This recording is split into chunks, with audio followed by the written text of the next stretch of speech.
Ciência, Saúde e Espiritualidade. NUPES, Núcleo de Pesquisa em Espiritualidade e Saúde, da Universidade Federal de Juiz de Fora.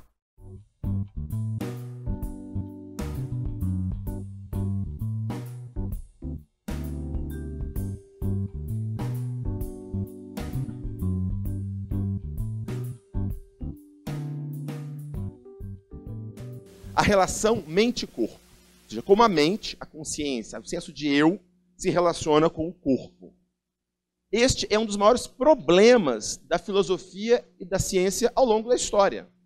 Desde antes dos gregos antigos se discute, e há várias posições sobre isso. Essa é uma questão que está longe de ser resolvida, apesar de muitas vezes ser colocado enfaticamente, que o lobo temporal pensou, e aí o lobo não sei o que decidiu, fez escolhas. O cérebro fazendo escolhas, o cérebro decidindo, isso são metáforas, isso não é uma explicação científica efetiva. E existe o que se chama hoje em dia o explanatory gap, ou seja, um abismo explicativo entre o que a gente sabe sobre como o cérebro funciona, que é, a gente sabe na análise de terceira pessoa, eu estou vendo à distância como o cérebro funciona, e a vivência de primeira pessoa, esse senso de eu. Quer dizer, o que o cérebro, o que eu sei que o cérebro está fazendo, e o que eu sei da minha percepção interna, subjetiva, desde a minha capacidade de ver o vermelho, minha capacidade de sentir um gosto, de sentir o amor. Hoje em dia se diz o termo, o David Chalmers, um dos filósofos da mente atualmente, cunhou esse termo explanatory gap. É um abismo explicativo entre esses dois mecanismos, entre as duas observações, a interna e a externa. Muitos autores materialistas reducionistas afirmam que nós estamos quase explicando isso. Estamos chegando lá. Eles dizem assim, eu não sei bem explicar como o cérebro gera a mente, mas me dá um tempinho, nós estamos quase lá. Falta pouco, a ciência está avançando tanto, nesta geração nós vamos ser capazes de explicar isso. Isso é o que Karl Popper, um filósofo da ciência, e Eccles, um Nobel neurocientista, chamaram de materialismo promissório. O que é isso? Eu passo uma promissória para o materialismo, de que ele vai um dia me pagar de volta explicando como o cérebro gera a mente. Tem um professor da Federal de Juiz de Fora, da psicologia, o professor Saulo Araújo, uma referência internacional nessa área de filosofia da mente. Ele fez um estudo sobre essas propostas materialistas de visão da mente desde o século XVIII, desde 1700 na França. E o mais engraçado é que esse materialismo promissório, de que aguarda só um pouquinho, que eu estou quase explicando, já era usado na França em 1700. Já tem 300 anos, pelo menos, que está sendo quase explicado como o cérebro gera a mente. Aguarda só mais um pouquinho que vai ser pago isso. Então, não tem nenhum problema a pessoa aceitar isso. Só que ela tem que entender que é uma promissória, está sendo colocada, é uma hipótese que ainda está bastante longe de ser confirmada. E outro dado interessante, que o que se aprende como evidências de que a consciência nada mais é do que a atividade cerebral, são três coisas. Correlatos neurais. Eu estou pensando agora, eu estou ativando áreas do meu cérebro. Eu estou vendo vocês, estou ativando o meu lobo occipital. Então isso mostra que o pensamento tem origem no cérebro. Pronto.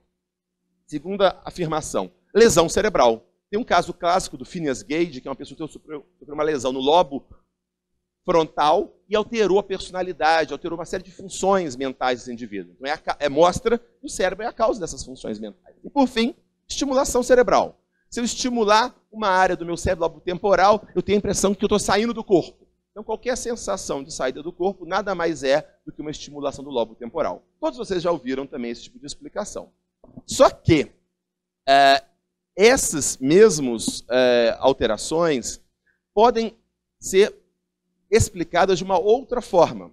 Por exemplo, imaginem que nós temos uma televisão recebendo uma programação da transmissora de TV. A criança acha que o programa é gerado dentro daquela TV. A gente acha que o Visconde Sabugosa está lá dentro, que a Emília está ali dentro, etc. Com o tempo, e se eu desligar a TV, eu não vejo mais o programa. Se eu estragar a TV, eu não vejo mais. Se eu entrar na TV com outros estímulos, eu consigo ver imagens. A impressão que eu tenho é que a origem última daquelas imagens está na TV. Só que nós sabemos que a TV nada mais é do que um transdutor. Ela recebe um sinal, transfere e apresenta. E essa é a grande discussão. Ou seja, será que o cérebro produz a mente? Ou será que o cérebro é um filtro ou um transdutor para a mente se manifestar? Essa ideia, por exemplo, William James, professor de filosofia, psicologia de Harvard, também médico, que propunha.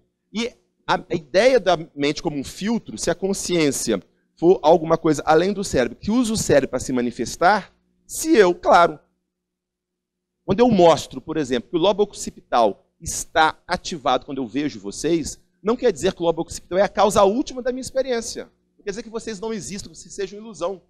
Significa apenas que o lobo occipital está relacionado com aquela função. Do mesmo modo, quando eu estimulo alguma área no meu cérebro e ouço sons, não quer dizer que todo som não exista no mundo real, seja só uma fantasia da minha mente. Significa apenas que eu identifiquei que área do cérebro é relacionada. Então, o que eu quero dizer, essas três evidências do reducionismo materialista também são compatíveis com visões não reducionistas da mente. E nessa área, nós publicamos recentemente, editamos um livro sobre a relação mente e cérebro que discute essas questões, e esses artigos foram traduzidos para o português, estão disponíveis, acesso gratuito, na revista de Psiquiatria Clínica, um artigo meu, do professor Saulo, professor Cloninger, vários autores trabalhando nessa área, discutindo essas questões.